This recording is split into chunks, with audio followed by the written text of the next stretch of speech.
Welcome back to another episode of AK-47 Radio, the only podcast powered both by your hopes and dreams, which is why it's so random and it goes nowhere. With us tonight, we have Comrade Commissar Wheaton, dollar store version. You think I'm Will Wheaton? Mikhail Gonsalves, our cosmonaut general of all things space related, and still not dead yet, but still having to scrub the toilets. Sam Alexander. Hi, everybody. Oh, hello there. You're launching into space now. Oh, yes, please. But I'm super smart, and I still want to be a little bitch in space. I don't want to live on this planet anymore. Okay, we'll go to another one. Is that your job? Well, it was, but I haven't been to space since the cosmic storm, so... It's okay, comrade. Next fiscal year, we'll have more funding. This time we promise, we'll send you a little bit higher than Katy Perry went. I don't know. That I want to go around the pretty moon. fucking high. It depends on what she's taking. And we will definitely not stage the whole door opening thing. No, absolutely not. We would never do that. Katy Perry goes to space. That should be the name of like a freaking a parody movie. Yeah, it might actually be my internet tonight because you guys are both freezing at the same time. I told you. You mean we? It might actually be my fault this time. Motherfucker's been gaslighting us since the minute we got on, which for me was I've been actually gaslighting 2 minutes you ago, since I've been gaslighting you since the moment I met you. You just haven't figured it out yet. All right. So with that, I'm the one with 20 names. What are you looking at me like that for? I mean, that's fair. No one knows your real name. It's actually he's the that would make him like the. So if there's a spaghetti western, he would be like the curry western, but instead of the man with no name, he's the man with 20 names. I've been through the desert on the man with 20 names. It is him. He froze. He froze, and Mike was still singing. In the desert. Yep. Problems tonight. On There the he man goes. with 20 names. This man sent me on a Great. hunt in my basement to hardwire my computer for like 10 minutes of me getting angry. Can't find the right adapter. The And it's him the whole gaslightiest time. motherfucker. I'm going to leave and rejoin. Continue. All right. I'm not going to let you in. Bye, bitch. Crap, it's just us now. That's not, I mean, let's talk about the pretty space. I'm leaving mountain too. thing Bye. you've got back. Oh, God. Well, I've got a chronopause to talk about. So let's see. When were they first invented? Not early enough.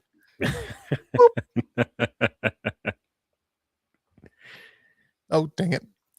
There he is. Hey, look, he's back. Is he laggy? Not right now. Okay. Hmm. So, briefly here before we go into what should be, I think it'll be a fun topic to talk about tonight. How y'all doing? Meh. I'm all right. Are we doing what did we do to advance the party's interests, or what are we just Sure, why not? saying hi? But quickly. Okay. Well, it's still laggy on my end. I think I You'll might get have a over bad night. I went to help Sean do some filming for his upcoming medical course that I'm actually really excited about. Did you get to play Cadaver? I got to play Victim. Oh. I'll say Victim. So that's actually a step above Cadaver when it comes to like, early TV roles. So you're well on your way. I am used to from martial arts. For so many years, playing the demo dummy for things. So it was kind of like playing demo dummy, but instead of hitting and kicking and all the things, it was tourniquet. and chest seal and stuff like that. It was actually a lot of fun, and I got a pretty cool preview of his course that he's going to be launching soon that I'm actually really excited to beta test for him. So we did that and then hung out, had some fun. That's really about all I did to advance the party's interest, which was advancing the FRN party's interests. I mean, that is the party. Good comrade. It's the medical portion of the party. Yes. It's where the thing that me and Sam and our affectionate brother, Big Mike, will be hosting something once we can make that happen. He's got another course. I won't talk about it because I don't know if it's public knowledge yet, but as he was walking through the course with me and showing me all the different, aspects and stuff of the course, there's another course that he already has planned that he just hasn't built out or filmed yet. And I don't care if he gives it to me as a beta test or not. I will be buying that from him because that is something. It's so and secret. it's something that's often overlooked. It's not mine to tell, but I did see you faded out for a second. So like it's so secret he can't even talk about it. Yeah, I he literally just got executed for talking about it. Makarov back of head face wall. Except for it was a suicide and you shot yourself 3 times. Mm. Really weird. Duh. And then he hanged himself too. I just got to make sure I get the job done. Well, after Rasputin, they learned. That poor You got to make motherfucker. sure. I don't get how that guy lived through so much. God said the pain isn't over yet, comrade. He was like, I am God. And then to make it worse, some fucking weird like disco band made a song about him in the 70s. Yes. If you ever get really bored, who sings it? The song's name is called, it's just titled Rasputin. I think I know which song you're talking about. And it's like rah rah Rasputin. Bonnie M, Boney M, apparently. Yeah, that song. Yeah. Imagining your life being distilled down to a German-based pop song. It's like, wow, that didn't end how I wanted it to. He is known as one of the hardest people ever to kill. When you try 8 different ways all at the same time to kill yourself and it doesn't work. What information did Rasputin have on the Clintons? He talked to Nostradamus. He learned a few things. He's the one who hanged Jeffrey Epstein. Okay, before we all get hanged and randomly shot in the back of the head for knowing too much. Is there anybody behind me? No, just a bunch of cars and Japanese stuff. Cool. So I got a package. That might be worse. Oh, gross. I got a package in the mail yesterday, and I'll be very brief on this. It came in 2 pieces. Any package with you is bound to be brief. I separated it in, you mean, how long do you really need? I separated it into 2 pieces, but I say finally, but not in a sense that it took exactly how long most custom kydex takes. It just... Oh, dude, when you said you finally got it, I was like, holy shit. That was like a blink of an eye. Yeah, fair enough. But the appendix holster for my Glock 20, which was originally one of the whole it's going to be the sidecar type where it's got the magazine attached to it and the magazine holster and the pistol holster held together by bungee cords. They're flexible, and I shoved it in my pants and immediately was like, yeah, this isn't going to work. It's way too much bulk up front. Sam's not used to having very much in the front, so I don't need much. Right. I literally made a holster for appendix carry, and I tried it for all of an hour, and I was like, it's printing all over the place. It's uncomfortable. I hate this. Fucking get it off me. And I moved it back to 3:00 where it belongs. And is this back during this time, Mike? It may have been. That is around the time I made that holster, to be fair. To be fair. To be fair. And leave that out of this. Anywho, continue, Sam. Apologies. I have not been the biggest fan of appendix carry either. I have a T-Rex Arms appendix holster for my P365, which I do not like to carry appendix. Oddly enough, seeing as it's a smaller gun. This one, when you just separate the holster out on its own, it's got this little claw guy to push against your belt. The whole reason I went appendix is because I was just randomly putting the Glock 20 in my pants just to feel the warmth and also to just try out various areas like, hey, where could it conceal? He was He wanted testing to out know- mouthfeel. He wanted to not know with what it his was like mouth. to. He wanted to know what it was like to have 1 centimeter in his pants. Hey, whatever gets the job done. But what I noticed is it's like, appendix carry, for some reason, this gun kind of does disappear fairly well. And look, it does print. It is a full size plus handgun sitting in the front of your pants. So yeah, you can see some of the mag well poking out against the shirt if you know where to look. I'm not too, especially moving to Wyoming, I'm not too concerned about printing all that much. So I think it's going to work out just nice. And the way that if you Go ahead. hold it up, it looks very, very much like when I've hold it down. Let me see the clippies. So you got the claw on it. You've got the concealed clip that you can also tuck, which is awesome. So aside from the fact is it's cool, got isn't them, aside from the fact it's got those stringies so that you can string up the spare magwell and it's designed for appendix carry, you could still 3 o'clock carry that fairly well. You could 4 o'clock carry that fairly well. The claws are underrated. I love the claw. It's the claw. Run from the claw. You're scared of the claw. Anyway, I will say, if it you looks were to awesome. put your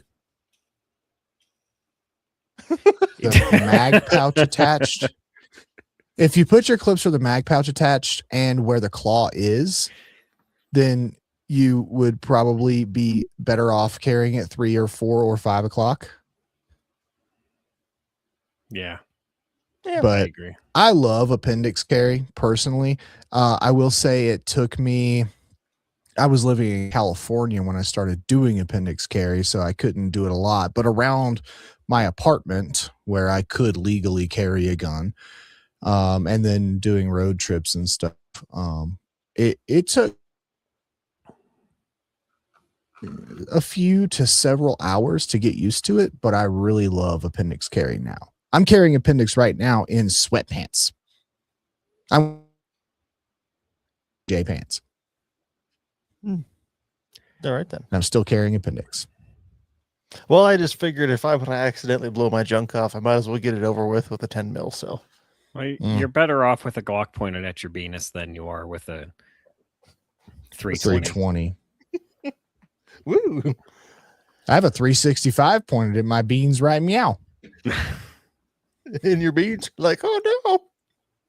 I just No. like my 3 o'clock. I'm going to stick with that. But I Three- I understand. I love appendix carry for those that can actually pull it off, where you can look at this skinny motherfucker and be like, "There's no way that guy has a gun," and then he's got a full size fucking gun, Mhm. and you're like, "How did you do that?" Mhm. I put a gun like that on, and it looks. You just see, look, Hey, there's that guy's Mike, got and a he's gun. got giant gun in his pants, Yeah. and it's not his penis. Yeah. I mean, Sam's been to my house and he has seen me walking around my house in sweatpants and fucking house shoes. And every time he's been here, I have had a gun with at least 15 rounds in the magazine, just under a t-shirt or a hoodie in fucking sweatpants. Probably 2 guns. Know me, he would have never known. I do have 2 guns on me. Yes, you're right. But I do it. that's beside the point. Okay. Well, Mike, So did you many do guns. anything productive this week, or do we need to demote you? Actually, I encouraged the child in party interests and took her camping. Okay, good. I hadn't decided to take her until like midweek. I was kind of feeling off all week. And then I was like, you know what? I need to take her camping because then I won't feel so off. Like going out in the wilderness is kind of what I needed. So we made plans, all of the decent spots. The only spots they had at the lake, camp wise, or the only spots, not even decent spots, were the ones in basically like the city park of Gross. camping up there. You know what I'm talking about with the playground and what it's all just packed and people are everywhere. They like absolutely F that. So what I never had thought about before, but looked into, I kind of thought about it towards the end of the season last year. But I gave it some serious thought this year. Did some e-scouting on Onyx and found BLM and state park land, BLM state park and Pike National Forest land that you can go dispersed camp in. And a lot of the places have fire rings so that you can build campfire. Mhm. Unfortunately, we were in level 2 fire restriction. So Oh, I was about to start one and I looked it up as the website was loading and I saw level 2 fire. That God damn it. oh, my bad. But Yeah, fire restrictions suck, but burning the forest down sucks more. right. So I told Kiddo, hey, we can't do a fire because we're in a fire restriction. And she's like, oh, and I was like, yeah, you'd be making like bigger awes if the forest burned down. And she's like, yeah, you're right. I was like, remember, you were just telling me how windy it was. What if it took one spark? And she was like, oh yeah. So anyway, we did find a very nice dispersed spot. It was wide open, nobody around. As we were going to sleep, I could hear nobody. I could see nobody. There was literally nobody in sight. It was the best spot. And then, so a couple of times, Ellen and I went on a hike and we found an even better spot enclosed by trees. So you can still see out, but it's harder to see in. And I wish I'd taken that spot, but I'll keep that in mind for next time. Very good. So, then you had to survive the worst part, which is coming back to civilization. Yeah, I didn't really enjoy that much. Yeah, it's pretty gay. It was uber gay. It still is. I mean, you are still in civilization, unfortunately. Yeah, but it was nice. We took the boat out, and I'll go into a little bit more detail in the next show, so I have something else to talk about. But that's fine. Good. Going outside's good. Being outside's good. It was very nice. And then I worked on my garden. You dropped off them 55-gallon bucket or drums, and I sawed them in half over the weekend. The wrong direction. No, that's the correct direction. Just the one I wasn't expecting. That's all. Well, that's the direction for better square footage. Like I could see why you would cut them in half, like you were thinking, and make little circle pots, which would actually aesthetically be kind of pleasing. But what I'm going to do is I'm going to build, they're going to be the base, but I'm going to build wood around them and then like decorate the wood or something. So it looks aesthetically pleasing that way. And it doesn't look like I just have 55-gallon drums in my yard. So I was also thinking that you would cut them horizontally versus vertically. Hamburgers. But I also was not expecting you to dig holes in your yard to put them in, which is probably why I was thinking horizontal, not vertical. Hamburger versus hot dog, I suppose. I'm not really digging holes in my yard. I'm clearing out some wild grass, as it were, that's growing there so that I can make room for the garden as it grows. But I have those rocks in the picture on the left side, those used to go all the way down the fence towards the back of the fence. I have cleared all of those rocks and planted all of my fruit bushes and strawberries, and now this garden that's soon to be developed. I mean, it's going to take some time to build and whatnot, level off the dirt and all that, but it's not really digging. It's just clearing and repurposing. You definitely dug a mini trench. I synced the pictures. That's just how many rocks were in there. The rocks go level with the fence, and that's how many freaking rocks. It was like 6 inches deep of rocks. I hate rocks. If you want somewhere to put those rocks, you can bring them to my house, not my backyard. And you'll what? Throw them in my backyard. You know what? I will most likely take you up on that, because as I've repurposed stuff in my yard and moved things here, and like I'm making do with what I've got to make my yard better.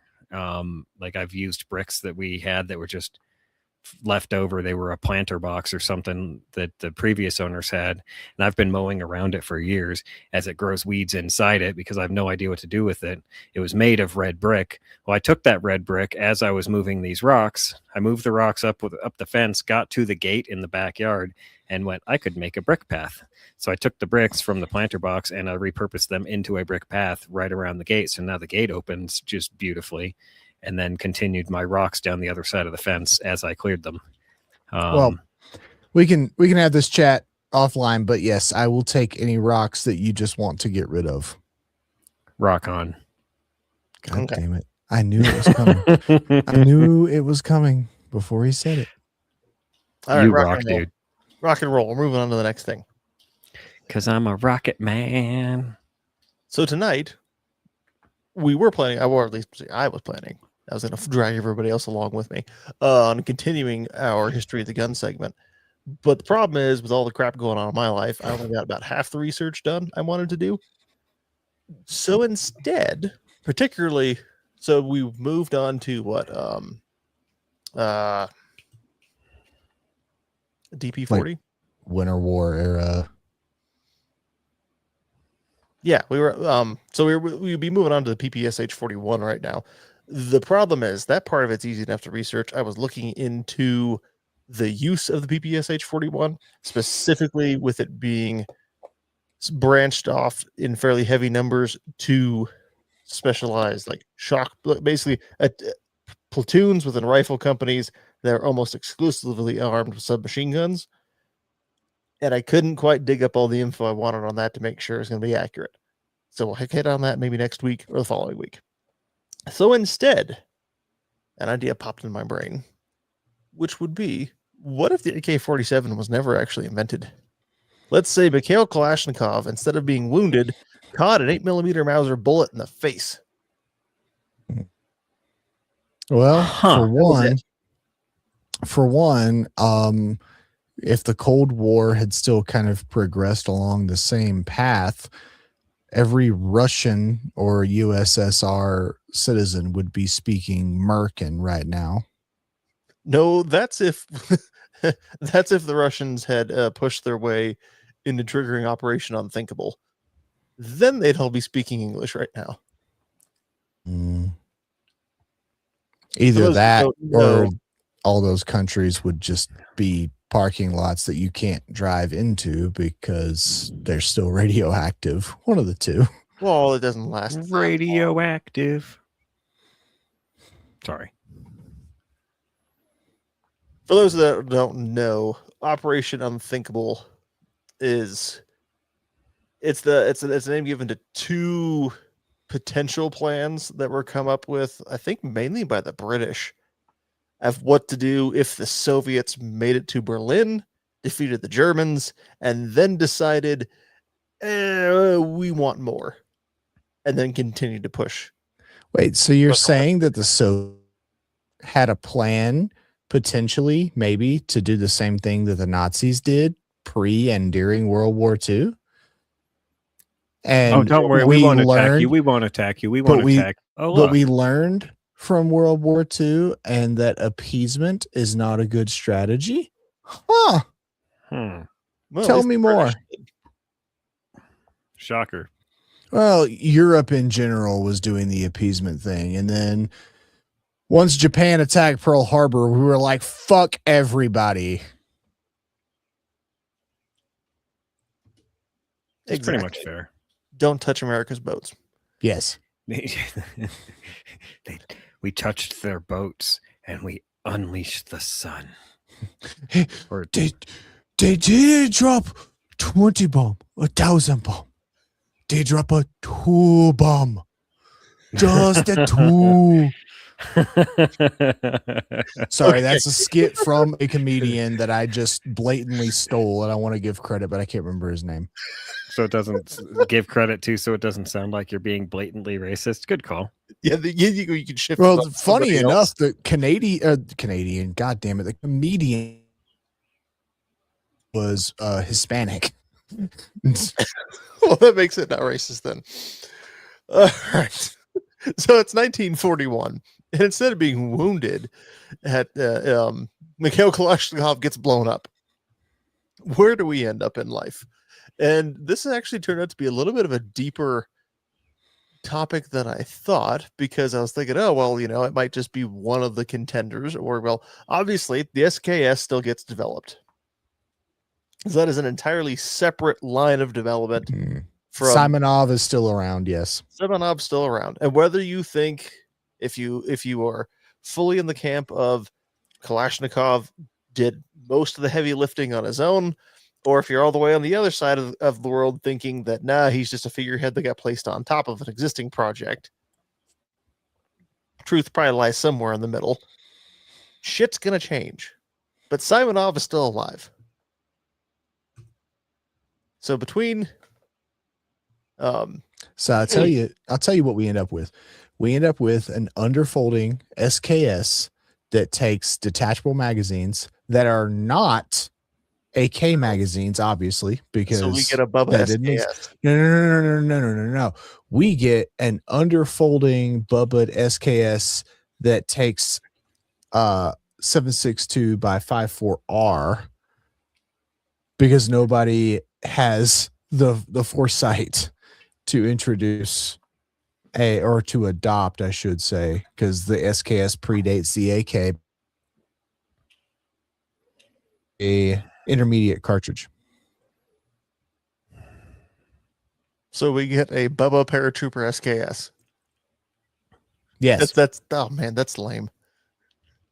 And then eventually they go the same route as the Yugos do and adopt the SKS to launch rifle grenades with 7.62 by 54R blank rounds. Okay, well, that's fine and all, except for the 7.62 by 39 is a 1943 development, so we still have that cartridge. That's not a Kalashnikov invention. That's already underway. Yeah, so the SKSs were chambered in those, so... Yeah. And that came first, didn't it? Yeah.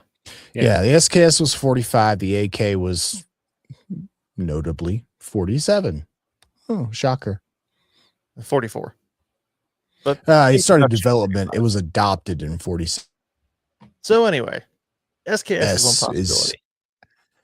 SKS is the SKS 45 because it was adopted in 45.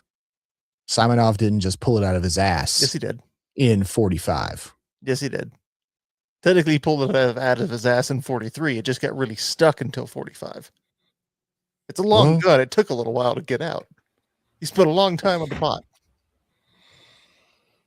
If we'd given that man some Taco Bell, 1944 hits, and suddenly, there's SKSs all over the damn place. Нет, comrade. Taco Bell believes in capitalism. We cannot have this. Niet, comrade. SKS is fine. SKS is fine, comrade. I mean, so it's fine. So probably the next runner-up is the AS-44, which begins development in 1940. It begins development basically shortly before the AK-47. So AK-47 begins the very first bits of development. Hello? Yeah, I'm here. Heavy breathing.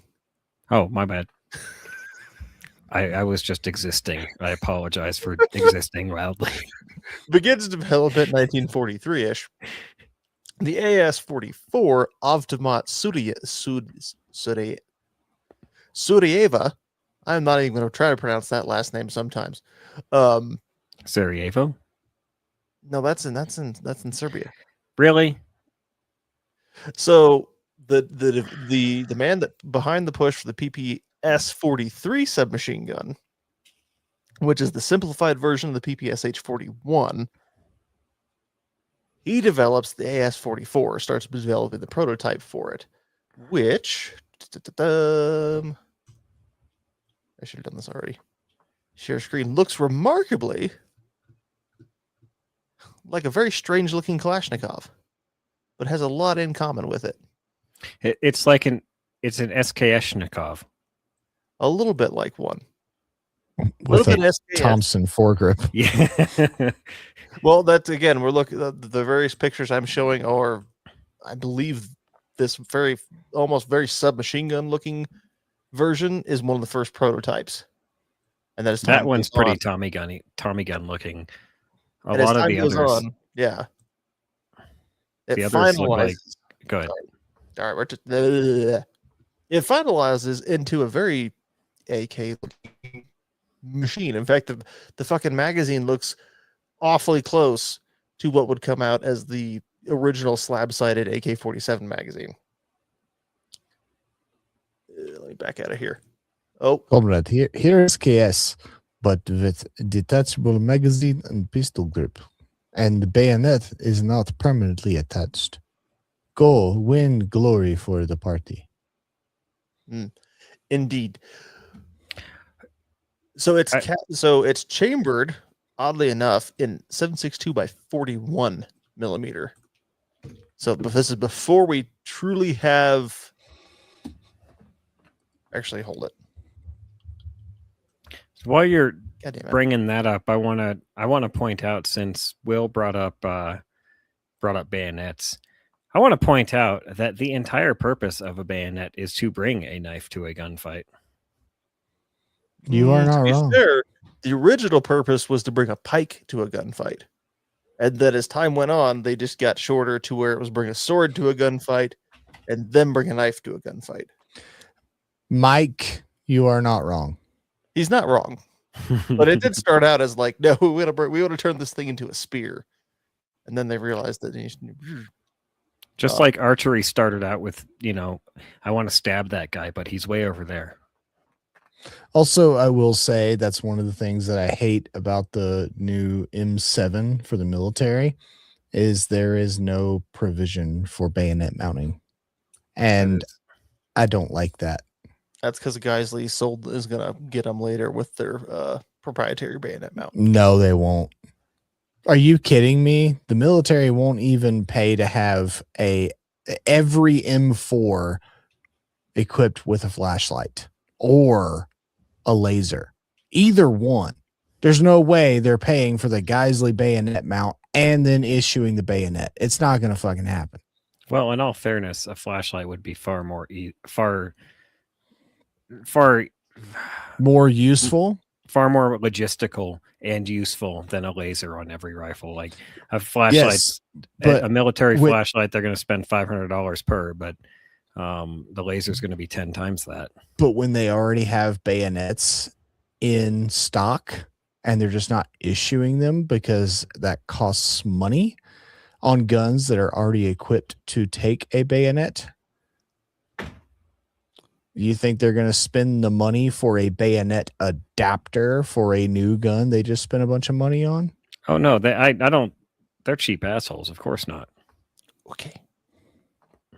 So AS-44, tilting bolt, a lot more like the SGG-44 in that regard, and a bit like the SKS, because doesn't the SKS use a tilting bolt? Yeah, I think so. Yeah. Anyway, so it goes through military trials. It's reliable, more, effective enough in terms of accuracy. Sweet. This is great. It's a little bit fucking heavy at 12 pounds unloaded. But, life's going to go on. We'll lighten it up. Well, then good old Mr. Suryev dies in 1946. So the development on this rifle drops off right in the middle of trials. And then Kalashnikov, which may have won anyway, still pulls ahead. So AS-44 is one option, in which case it doesn't get us too far from having an AK type rifle. But instead of just talking about AK-47 radio, it would be AS-47 radio. Seems perfectly acceptable. Or AS-46 radio. Or 46. It just depends on. I mean, if they how weird would that be? If they adopted the 47 and 47, they may have adopted that and slapped 47 on it as well. Well, according to the multiverse theory, there is a version of this podcast that does this version have radio? Does the version of this podcast in that dimension have internet that works on your end? This is the first time this has happened in the 30-something episodes we've had. It matters not. You are going to get shit for it. I mean, So- valid. So that's stupid enough thing. All right, that's not too exciting. Another possibility that popped in my mind is the SKS chugs along all the way until the Czechs develop the VZ58. Or yeah. Yeah, VZ58. I almost said 56 for some reason. Which would be which the VZ58 develops on is not a Kalashnikov spin-off. It's its own little rifle. So then would the Soviets, and particularly the Russians, swallow their pride and adopt this VZ58 rifle across the board? I don't remember the VZ58, but wasn't it at least visually inspired by the AK-47? It's visually similar, and the Czechs did adopt the cartridge. They did adopt a similar magazine design, but it is a short piston blowback. So we could make the Little argument. I zip mean, the SKS is a short stroke piston too. We could make the argument that the VZ58 would have never existed had the AK-47 never existed, so it wouldn't really even be part of this conversation.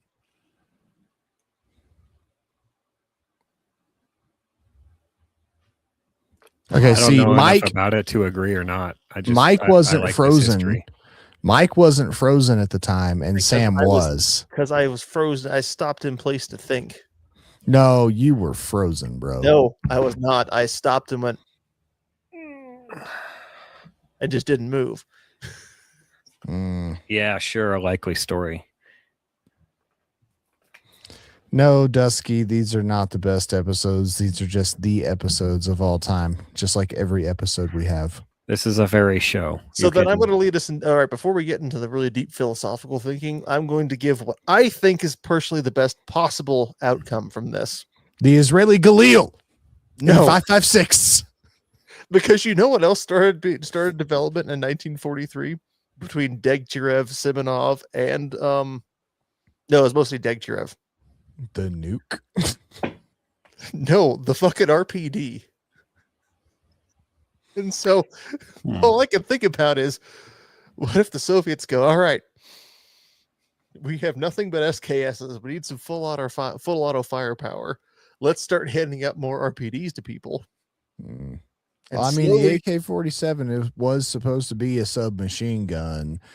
So why not have everybody carry a light machine gun instead? I mean, why not? Both the Navy SEALs and there's pictures of a couple of Rhodesians who chopped down RPDs to be about as short as a barrel as they could possibly get. I mean, there's a picture of this one boyfriend and girlfriend that cut down some Colt monitors and some semi-auto 12 gauges. All I'm saying is, And they got murked in a fucking car. I mean, sure, but all I'm saying is, I don't hate this alternative. I don't hate this part of the multiverse where the Soviets have adopted a belt fed as their standard small arm, because it's a shit choice, but it'd be cool as fuck. Cool, yes, but you're right. It's a terrible choice. It's only cool because Americans are carrying it in those pictures. Okay. I mean, I can pull up a picture of a Rhodesian carrying it if you want, or Soviets carrying them. Okay, or Vietnamese no. guys. You know what? At least put it in its element. Well, that was particularly, I was looking at the chopped down versions. Because if we're going to go with a standardized small arm, then you do need to make the barrel a bit shorter. What about a belt-fed bolt action Kill yourself. with a belt? Yes, he killed himself with a belt-fed bolt action with 3 rounds under the chin. I mean, now you're just getting into the now you're just getting something that's as wacky as the post World War I attempts to turn bolt action rifles into semi-auto rifles. Like the Pedersen device? No, you get wackier than that. Oh, what the hell? I can't think of one off the top of my head. Like the Pedersen device? No, they're worse than that. I'm just gonna keep saying it because it's the only one I know. He's such a fuck. He is a fuck. Damn I it. am the It's fuckiest right fuck. on the tip of my fucking okay, the Farquhar Hill. That's one of them. So Lord the Farquhar. Yeah, Lord Farquhar. But there's one even worse. Actually, no, the freaking Australians converted one too. But essentially, you're strapping a gas system onto a bolt action rifle, chopping the bolt down, and the gas system is pushing back to physically turn the bolt, run it to the rear, and then lock it again. Huh. So half of your gun is this flying contraption next to your face where a piston is pushing back a cam that is piston and a cam that's operating the bolt for you. They were terrible. None of them ever really went very far, but it is a thing. And they are both incredibly awesome and they sound incredibly unsafe. That sounds a little bit better, maybe question mark, than the periscope rifle from World War One, where they would take that's where you just don't want to get shot. Well, yeah, but you'd take an Enfield or a 1903 and strap it to a periscope and stick it above the fucking trench, keep your head under the dirt, and you're looking through a periscope through the iron sights to line that shit up. And there's this weird mechanical contraption on the periscope where you can operate the bolt. Well, would you rather do that or stick your head up and get shot?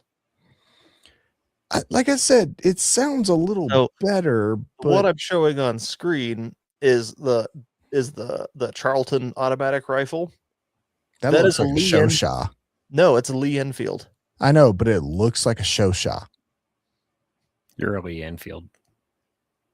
But there you go. You can see the camming surface there. That is just running the bolt, and there's a big metal shield on where your cheek's gonna go to keep your face out of the action. And they were converted in New Zealand. Off the top of my head, it wasn't Australia. It was New Zealand, and most of them were lost in a warehouse fire. So they built, I don't remember, I think it was like 2,000 of them, and then most of them were lost in a warehouse fire. To be fair, it looks like your cheek is going to go on that little nub that sticks out of the back of the receiver. I mean, maybe that too.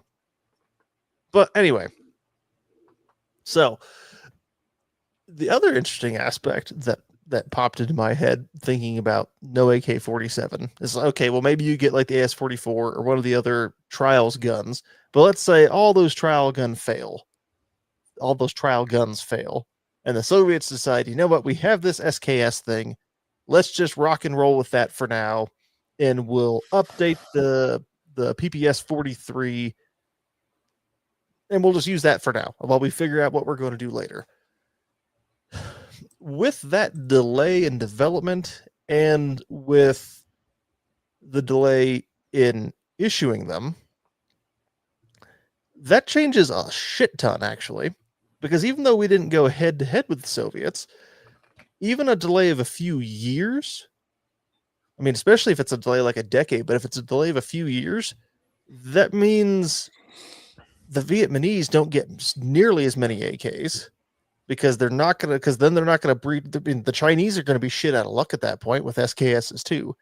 So the Vietnamese don't get AKs. The fucking Koreans don't get AKs. There's no massive flood of Kalashnikovs into Africa and the Middle East in the 60s. There's maybe a flood of something else. Or if development's delayed, there's not the rifles to flood the rest of the world with. I think that just means the SKS takes the same development path as the original M16. We make a few little changes here. Oh, we added a shell deflector. We add the fucking what's the goddamn button on the side of an AR that I fucking we added a forward assist. Which you don't need because it has a fixed charging handle. I get that. But we add little things over time, and we take the M16 and we turn it into the M4A1 or the M16A4. And by the end of the day, we've just bolted a bunch of extra shit onto this super lightweight rifle with this super lightweight ammunition and turned it into a 16-pound chungus instead of having the AK that we can make all of these modifications to. I think that's where the SKS goes in this scenario if the AK never existed.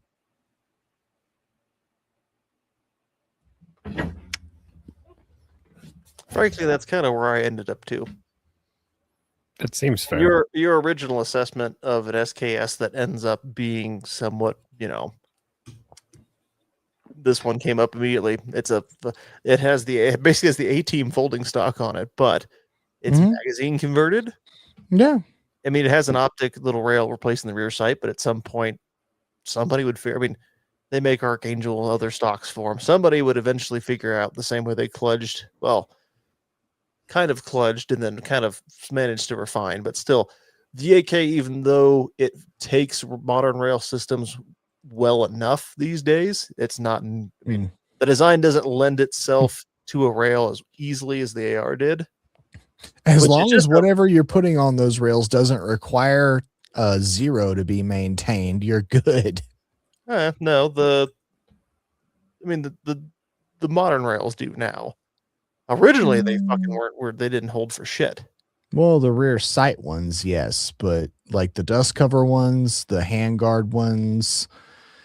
No, my Midwest handguard's gonna hold 0 just fine. The Zenico handguards hold 0 just fine. On an SKS. Oh, well, I thought we were still.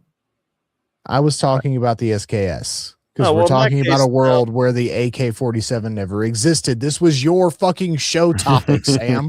Okay, and the last thing I had talked about was the AK not lending itself to a rail as well as the AR. So I was still on that portion. So that's what I thought you were addressing. I'm also cutting out every fucking 5 seconds, so sorry.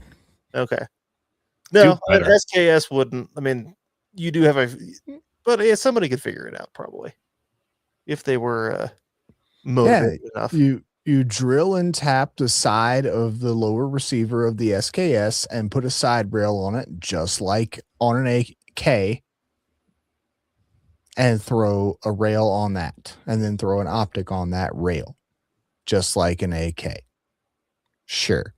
But again, what you're doing is you're taking a 6-pound, 20-inch barreled intermediate cartridge rifle, and you're turning it into a 14+ pound intermediate cartridge 20-inch barrel length rifle like you did with the M16 and making the M4 A4, or sorry, the M16 A4, I should say. Okay, so what if we, with the SKS, we went the like M2 route, the M1 carbine and the M2? Like, what if we ended up with a full auto version of the SKS? What if we ended up chopping the barrel down a little bit? What if we ended up chopping the stock down to reduce the length of pull? Or we talked early on about detachable magazines, so like that obviously would have developed on its own. That's a good question, though. Would the detachable magazine that developed for the SKS have developed into what it is currently, or would it have? Do you think they would have developed a more AK-47 rock-in type? Well, there was a version of the SKS that was made to take Rock and Lock AK-47 magazines. It's pretty rare on the US market, but it does exist. And I think that would have been one of the advancements and developments with the SKS had the AK and the AS never had existed. Because, I mean, we took the M1 Garand and made a Rock and Lock magazine version of that with the M14. Mm-hmm. So I think that would have been the natural progression. Yeah, you end up with an M14-erized SKS until something else pops up to replace it. Yeah. Most likely. Which is a really boring answer. I kind of prefer the RPD route. And frankly, the way that the world went after Stoner sold all of the licensing for the AR-15, M16, whatever, to Armalite, and then went and did his own thing. He had to make all these different patents, and one of the things he did was the AR-18 or AR-180. And if you look at the SCAR, the British L-85, I want to say, their stupid gay ass bullpup before the Mhm. before they hired Yeah. HK to Yeah. fix it. that thing. If you look at the Brownells BRN 180, if there's so many guns out fucking- there the that brand are new FN Arca. yeah, so many rifles out there basically do the same thing as what Glock and 90% of handgun manufacturers do. They just copy the Brownells, or not the Brownells, god damn it, the Browning design of the tilting barrel for originally the 1911, or actually probably the 1903, but the Browning design nonetheless. They copy that and just use it because the patent has expired, and they can use it and make a gun that looks different, but it uses the same operating system. So many rifle manufacturers do the same thing with the AR-18, AR-180 design.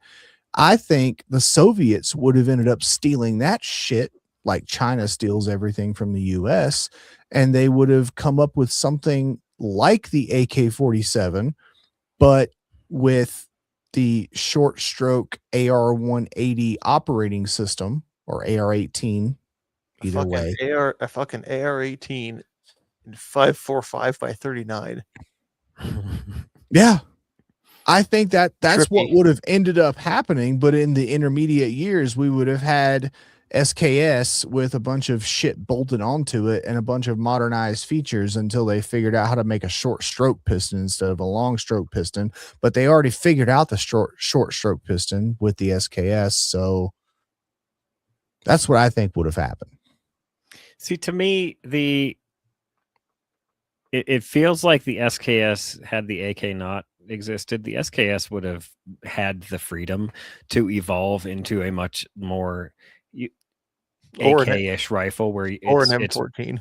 Yeah, where it's like adult Legos, where you can mix and match parts, you can mix and match stocks, get lightweight bolts, get lightweight rods, stuff like that. Like it I think in another dimension where the AK doesn't exist, that market, the SKS aftermarket, would have been really, really cool. I would agree, except that I think the SKS, had the AK never existed, the SKS would have ended up being the M14 of the Soviet military in terms of being the shortest serving military rifle of the history of that conglomeration, that country, that whatever, where they would have immediately gone to anything they could find that was better, aka the AR-15 from the M14, because it doesn't lend itself to upgrading and changing and making better, as well as something like the AR does. The AK does lend itself to upgrades, still not as well as the AR, but way better than the SKS does. And I think they would have just found something that's a better platform to build off of. Well, I think they could have not only evolved it the tactical route, but they could have gone the ranch rifle route too. Like the Henry that I have, that I am so excited about. It's a PCC, but it's like ranch rifle PCC instead of AR PCC. You know what I mean? And Yeah. I wonder if the SKS would have evolved into like both lines. You'd have ranch rifle SKS, and then you'd have like AR-15 SKS, where you've got all the stocks. And but we have that in America with the AR platform. Right? Like, but they didn't in Russia. That's what I'm saying. style. Like Russia would have evolved. They would have seen what we evolve on the AR market, and they would have been like, oh, well, we need quad rails now. We need foregrips. We need lightweight bolts. We need stuff to help make these run better. Like, they would have done the same thing they did with the AK, because the AK is a better platform for this. And That's what I'm saying. All of that Quite came out for the possibly. AK would have been developed for the SKS, and it would have been a really cool market. Quite possibly, but they would still be playing catch up just like they are. So, like, when they were like, oh, America has this newfangled cartridge called 5.56, and it's not this 30 caliber bullet being pushed by a gigantic case full of powder. Maybe Right. we should go with something like that. And so they develop 5.45. And then eventually they end up developing 5.56 AKs, but that's another story. But they would have still been playing catch up just like they do, just like China does, where they look at what we're doing and go, how can we take that and adapt it to make it our own thing? It would still be the same thing versus the AK-47 in 1947 was pretty fucking innovative. Now, it was still kind of a copy of what the Germans were doing. And to be fair, they were rolling the dice because the Germans lost the fucking war, but they didn't get the Sturmgewehr in the fight until like it was already too late anyway. It was like 6 It, months or so before the end of the war, maybe it wouldn't have more. saved them. No, it No. wouldn't have. But they still looked at the concept and took it and adapted it. And so what Mike is saying is they're still looking at what we're doing with, oh, we've got these cool things called red dots or Mhm. prism optics or whatever. Maybe we should make this gun take these things, which Stoner wasn't imagining any of that shit when he was designing the AR-10, the AR-15, the AR-180, any of that. He just made a gun that was much more future proof for other smart people to work on than the SKS or the AK is. And that's all I'm saying is, okay, if you're going to look at shit and you're going to adapt over time, you're still falling behind and working off of the work of capitalist Americans instead of. Here's where I disagree. Because the Soviets have they had a massive aversion to copying things from the United States. I think they would have rather leaned towards a roller delay blowback system that they took off the Germans. Between the two. Oh, hi, Mike. You left and popped back in. Somehow I closed my entire Chrome window. I mean, could see. I'm not saying I just wonder based on so like when Chernobyl happened, the only Western power they were really even willing to entertain getting help from ended up being the Germans. I could see that. So I wonder if But- they wouldn't look at the SETME and G3 development and go, "Ooh, that one works." I could see And it's that. European, so it's a little bit closer to home, and maybe it stings a little less than borrowing an I AR-18. mean, it's the same concept, though. I mean, you're still falling behind and copying other people's homework if you're doing that. I'm just throwing But out also, Chernobyl and firearms design are not the same thing because Chernobyl happened. Okay, we've got this massive catastrophe on our hands. Germany's close. They could help quicker and easier if we ask them to. But also, we're not really enemies with Germany. Like, they're in NATO and we say we don't like, but really we just don't like America. So we have to say we don't like all of America's friends. It's high school. That's not my clique. I have my clique. That's your clique. But hey, man, you're not like the head motherfucker in the clique. We can maybe work together if I really need some help. It's 1986. They could have flown shit overseas in 24 hours. Oh, if they Yeah. wanted to.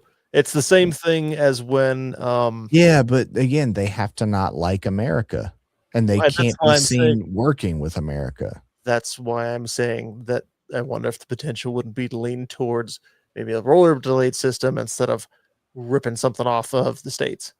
Yeah. No, I could see That's that. all. I'm just But- proposing that as another potential option.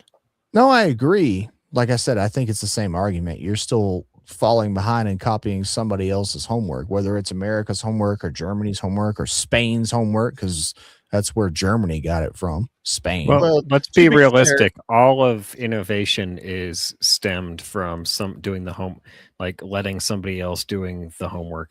Like Malcolm says in Jurassic Park, like you're standing on the backs of geniuses, and I don't remember it, but I don't remember the rest of the quote. But the point is, you're standing on everybody stands on somebody else's back to innovate, to get ahead. So it's not just comrade, but Soviet Union must be the leader of innovation. We must be the world leader in terms of technology and capability, and we cannot be seen as taking the work from previous people from these dirty capitalist countries. But nobody's ever looked at Russia like that, ever. Except Russia. Yeah. And North Korea, maybe. Like North Korea's like, Russia's got the best stuff, yay. North Koreans, their daddy's China. Yeah. So right, but like China, it's not Russia just developed what China uses. But it's not exactly, but it's not just about what can we use to be the most effective. Again, Glock uses the same fucking design, essentially the same working action as the 1911. It's a tilting barrel locking action for a fucking pistol that Browning developed in the late 1800s and early 1900s. But they use it. But Russia has to be like, oh, and China and North Korea and all these other communist bullshit countries, we have to be different. We have to be unique. We have to be innovative. We have to do our own thing. So we're going to come up with something completely fucking different because clearly our shit is better. Turns out it's fucking not. And then when they steal our shit and then try to brand it as their own, not only are they blatantly stealing our shit and then lying about stealing our shit, they go, oh, well, ours is clearly better. Motherfucker, no, it's not. If you look at the specs, your shit is god fucking awful. It just looks cool. And that's really all you want because all you're getting from this is propaganda. That's it. And so, again, you can either take something that we have established as a society that we know works and you can adapt it for your uses, or you can just pull some shit out of your ass and say that it's awesome. And it doesn't matter if we say that it's not, and if everybody says it's not, because you say it is. And so it's a he said, she said, back and forth. Sukhoi Su-57, China's J-20, China's J-31, Iran's stealth fighter. I want to boop you on the nose right now. Because you're getting at what I'm talking about. I am getting at what you're talking about. Because those are such great examples of what you're talking about. Oh, China like came out with a fighter. Is such a great fighter. Why haven't they used it in Ukraine? China came out with a fighter that looks like the F-35. But with 2 engines. I wonder why. And is complete dog shit. Oh, China has an aircraft carrier. Oh, fuck. Good job, guys. We had aircraft carriers in World War II, but good job. You finally have one. So many tomahawks at that aircraft carrier, it could not physically shoot them all down, and it would just get pummeled. It's even worse than that, and I don't know what else I can say, so I'm gonna shut the fuck up now. It is a giant piece of shit. Interesting, the last thing that the Russians tried to develop that was actually potentially innovative, even if it was a little bit of a good idea fairy, but then it turned out to be just a giant slovenly piece of shit, was the T-14 Armada. Their attempt to create what are we on to, 4th generation main battle tank is what that attempted to be, but turned out to be a giant piece of shit. So, yeah, it's fine. Anyway, that was a lot of off the rails there at the end. Tune in next week to find out what happens if the United States adopts the T-48 instead of the M14. Which would have been really fucking cool, because if you don't know what the T-48 is, it's basically an Americanized FAL.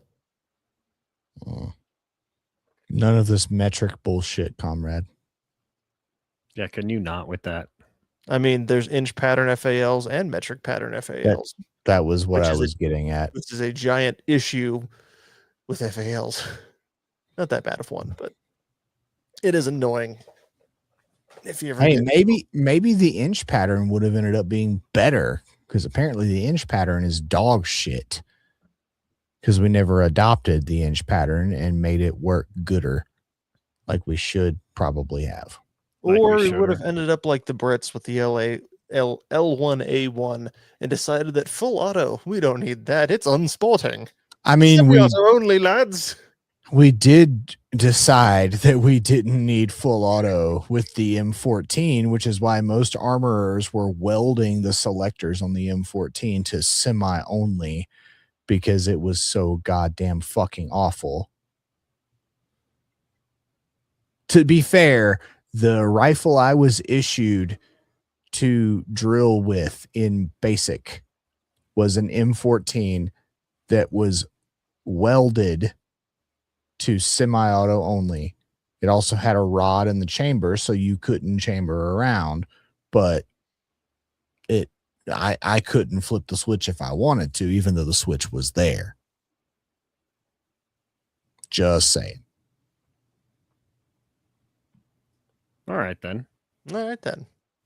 I do know the Australian SAS, or whatever their version of the SAS is, in Vietnam.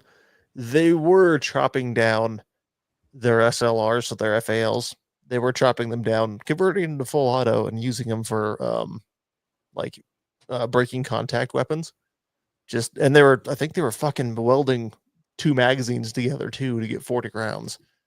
Just to dump 40 rounds of 308 at a problem and run. It sounds like an incredible way to go through life. We should do that more often. When the trees start talking, you have to answer. Yes, but when the trees are now only armed with SKSs, maybe they don't talk as much. Still got a bayonet.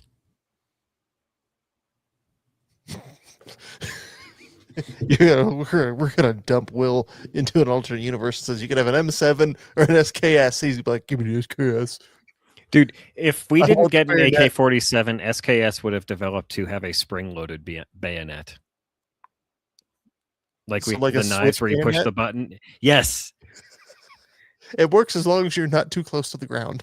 So instead of ordering fixed bayonets, he yells, "Switch bayonets!" And they go ka-chink. Like 400 people go ka-chink all at once. That'd be really cool. It looks good. It looks really good on film, and then they all die. Oh no. At least it's on film. Because they bayonet charge into a nest full of M60s. I would not hate having a switchblade bayonet just come standard on every rifle I buy over the gun counter. Okay, so instead of it doing the switchblade where it slings out the side and comes to the forward. No, out the front. Yeah, let's say, what if it's out the front? It's tucked in under the handguard. You push the button and it goes. I legitimately want this in my life. And then we give them to cops, and the cops yell, "Taser, taser, taser!" Oh shit! I deployed the bayonet into him. Oops.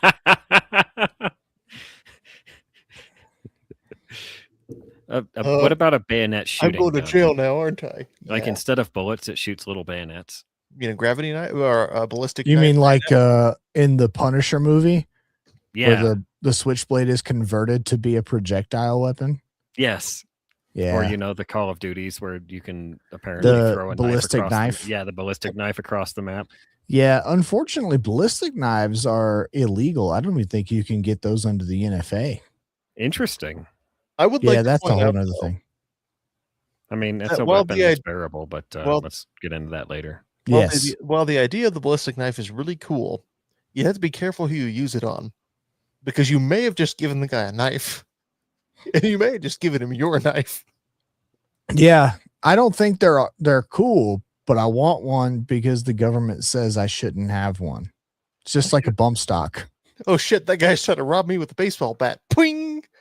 Oh, and the knife just stuck into his baseball bat. Now he has a baseball bat and a knife. I'm gonna run away now. Okay. Well, I think that'll about do it for tonight, folks. Sound good to you? Sounds good to me. Oh, I was just getting started. All right. Well, you continue on, and I'll leave it recording, and we'll see what happens. It's a bit late for me to go on a political rant. We I should mean- do those at the beginning of the show.